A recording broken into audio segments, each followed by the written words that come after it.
Le monologue du pompier dans La cantatrice chauve de Ionesco. Mon beau-frère avait du côté paternel un cousin germain, dont un oncle maternel avait un beau-père, dont le grand-père paternel avait épousé en seconde noces une jeune indigène,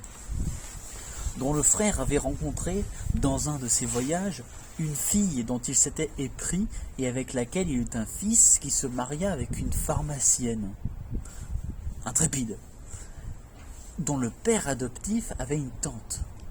parlant couramment espagnol, et qui était peut-être une des petites filles d'un ingénieur, mort jeune, petit-fils lui-même d'un propriétaire de vigne dont on tirait un vin médiocre, mais qui avait un petit cousin, casanier, adjudant, et dont le fils avait épousé une bien jolie jeune femme, divorcée, dont le premier mari était le fils d'un sincère patriote, qui avait su élever dans le désir de faire fortune une de ses filles, qui put se marier avec un chasseur, qui avait connu Rothschild, et dont le frère, après avoir changé plusieurs fois de métier, se maria et eut une fille, dont le bisaïeul, chétif,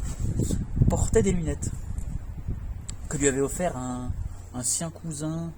beau-frère d'un Portugais, fils naturel d'un meunier, pas trop pauvre, dont le frère de lait avait pris pour femme la fille d'un ancien médecin de campagne, lui-même frère de lait du fils d'un laitier, lui-même fils naturel d'un autre médecin de campagne marié 3 fois de suite,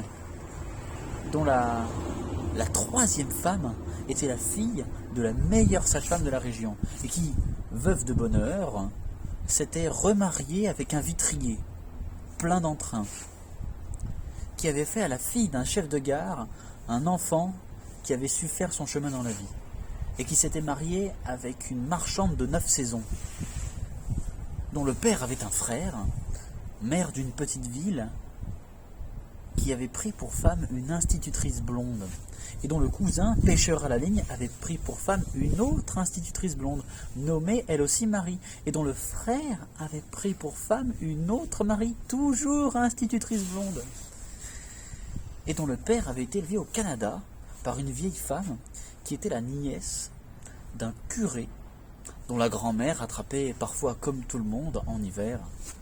un rhume.